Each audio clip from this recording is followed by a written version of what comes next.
우선 학생들이 제일 잘 하지 못하는 것이 이것이에요. 공부를 해서 문제를 도출하는 것. 그래서 제가 보통 이것은 지도교수의 몫이다 라고 얘기하고 있고, 내가 학생들한테 어떤 과제를 주기 위해서 공부를 하는 거죠. 어떤 분야에 대해서. 자, 이렇게 공부를 해서 사람들이 어떤 연구를 했고, 이렇게 돼서 또 그것을 어떻게 풀어야 되지? 그런 구체적인 그 풀이 방법에 대한 아이디어까지 대충 도출을 해서 학생들한테 이런 중요한 주제가 있으니까 그것에 대해서 좀 공부를 해보고, 거기에서는 이런 문제가 있는데 그 문제를 풀어야 되는데 그것을 이런 실험을 대충 이런 결과를 얻어내면 그것에 대해서 부정하든지 긍정하든지 어떤 결론이 날 수 있는 데이터를 얻을 수 있다. 이렇게까지 주는 게 이제 지도교수가 학생들한테 잘 정의된 프로젝트를 주는 거죠. 물론 세상에 이런 일을 여기까지 하는 지도교수는 그렇게 많지 않아요. 내가 보기에. 네가 알아서 좀 공부해가지고 어느 분야를 그 분야에서 요즘 중요한 문제가 뭔지 좀 찾아와. 이렇게 하는 교수들도 많을 것이고, 뭐 거기서부터 시작했으면 이미 그걸 어떻게 풀어야 되는지도 네가 좀 알아서 좀 찾아봐. 이렇게 얘기할 거 아닙니까, 당연히. 또는 앞에 부분은 이제 이런 문제를 풀어야 돼. 이건 좀 중요한 문제야라고 얘기하지만 그걸 어떻게 풀어야 될지는 네가 좀 열심히 좀 생각해서 갖고 와. 이렇게 하는 교수들도 많겠죠.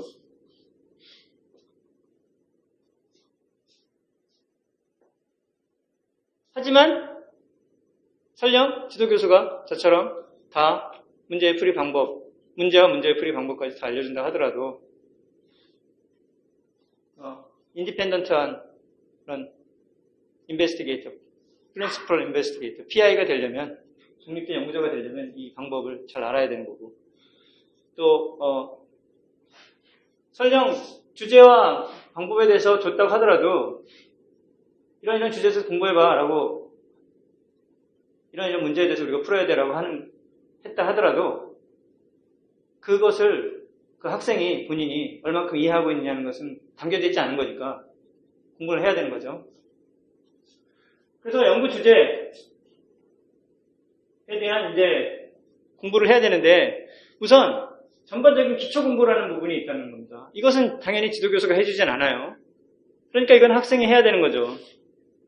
그 논문의 주제, 지도교수가 준 연구 주제를 제대로 이해하기 위해서는 그 넓은 범위의 기초에 대해서 이해하고 있어야 되는데, 지도교수는 뭐 그 분야에 대해서 벌써 한 20년 공부했으니까 당연히 그 기초에 대해서 20년간 공부한 거고, 그 관련된 연구들을 20년 동안 팔로우업을 한 거니까 그 부분들을 빨리 그 프로젝트를 하는 학생이 캐치업을 해야 되는 거 아닙니까? 그래서 만약에 연구 주제는 지도교수가 준다 하고 정해지기 전이다 라고 하면 이제 좀 넓은 범위의 공부들을 해야 되는데, 연구실에 들어와서 이런 것들을 잘 하지 않는 것 같아요.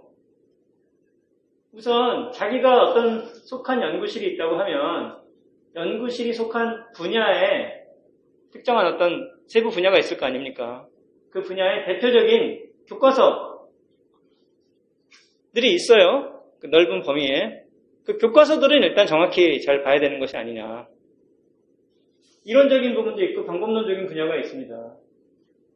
예를 들면 우리 연구실 같으면 고체 물리 중에서도 고체의 전자구조를 연구하니까, 그죠? 저차원 고체의 전자구조를 연구하니까 고체의 전자구조에 대한, 근데 학부하고 대학원까지 다 석사과정까지 배운다 해도 고체의 전자구조라고 딱 돼 있는 텍스트북을 배우는 경우는 거의 없잖아요.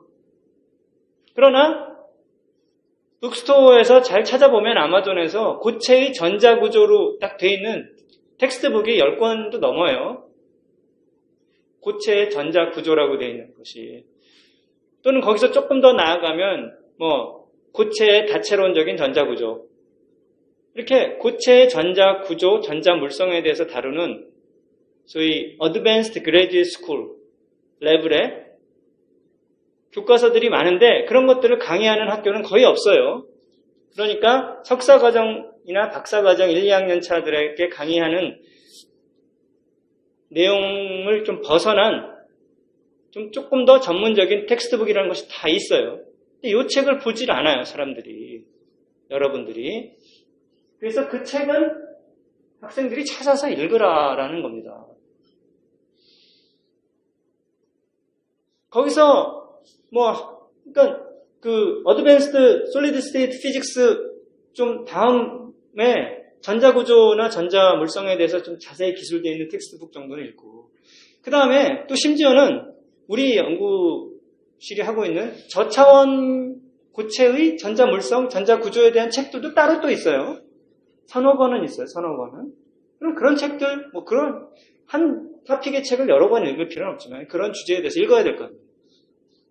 그럼 고체 전체의 전자구조론에 대한 책들, 책 한 권, 저차원 전자구조에 대한 책 정도는 읽어야 전체적인 기본 그림이 나오는데, 요즘에 그 학생들이 공부하는 걸 보면 그 커리큘럼에서 하는 기본적인 텍스트북 외에는 책을 전혀 안 보더라 이거. 그러니까 여기서부터 어긋나기 시작하는 거죠. 제가 기대하고 있는 것과 학생들이 공부하는 것의 차이가 쭉 벌어지기 시작합니다. 기본의 기본부터. 이게 이론이에요.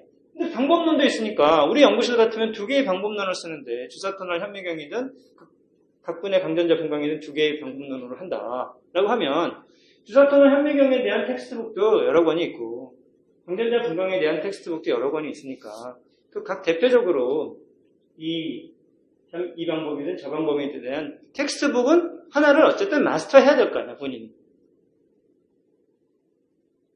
내가 하는 그 분야의, 세부 분야의 전체적인 이론적인 백그라운드와 방법론적인 백그라운드에 대한 텍스트북 한두 권 정도는 읽어야 뭔가 어디 가서 풍어를 읊을 거 아니에요.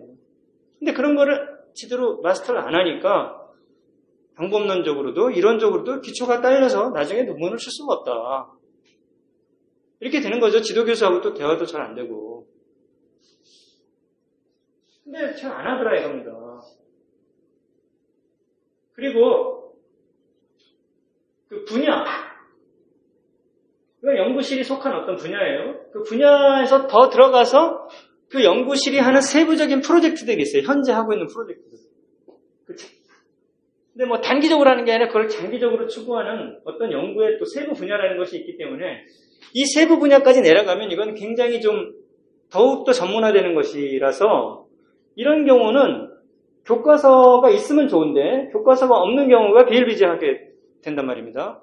하지만 교과서에 대안이 될 수 있는 최근까지 한 10년 또는 20년, 15년 또는 최근 5년의 연구 성과들을 이렇게 집대성한 리뷰 논문이라는 것이 다 있어요. 어느 분야든.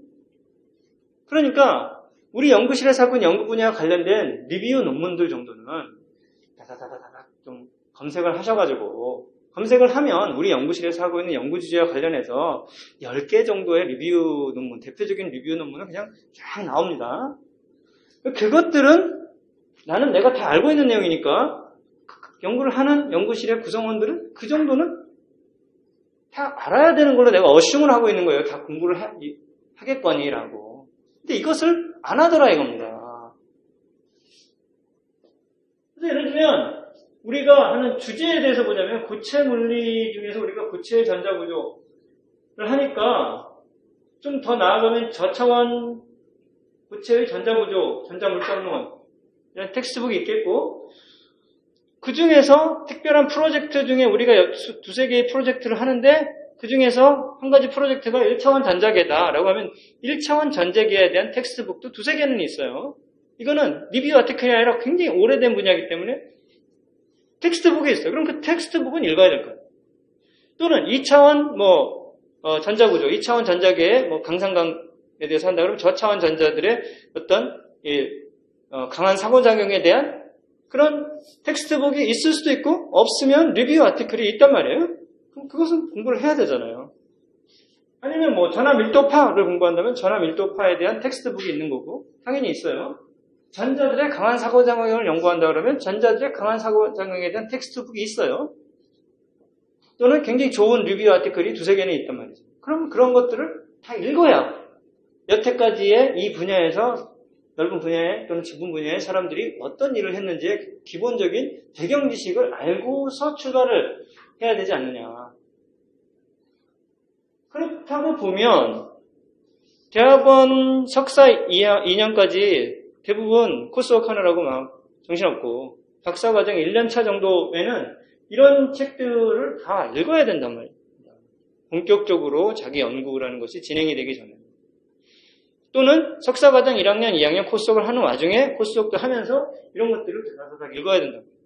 그러니까 추가적으로 코스워크에는 없지만 추가적으로 읽어야 될 책들이 서너 권은 될 것이고 리뷰 아티클 5개 정도는 읽어줘야 뭔가 그 분야에서 그래도 연구를 할 수 있는 준비가 되는데 이 준비가 한 개도 안 된 상태에서 실험실에 와서 앉아서 실험을 하고 있단 말이죠. 이거는 잘못된 방법, 잘못된 길로 가는 거예요. 근데 이런 것들을 예를 들면 혼자 앉아서 책을 두세 권을 보고 서너 권을 보고 리뷰 아티클을 한 7, 8개를 소화한다. 상당한 분량의 공부의 양이에요. 물론 다 했어요. 석사 1, 2학년 때 다 한 것 같아요. 네, 박사과정 1학년 때까지 가지도 않아요. 박사 1, 2학년 때 다 한 것 같아. 근데 이런 것들을 혼자서 하기는 어려워요. 그룹으로 스터디를 해야 된다. 연구실의 동기들, 선배들 모여서 이번에는 요 책을 합시다. 이번에는 요 리뷰 아티클 봅시다. 하나하나 이렇게 깨고 나가야 되는 거예요.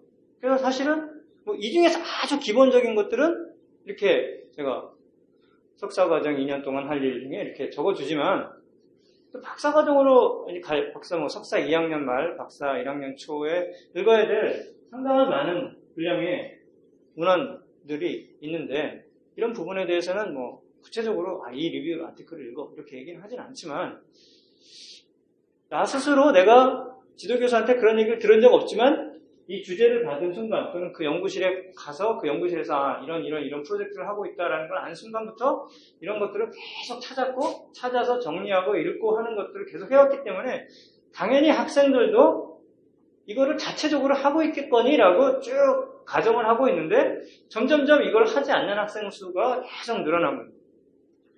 요즘에는 누가 하고 있는지 모르겠어요.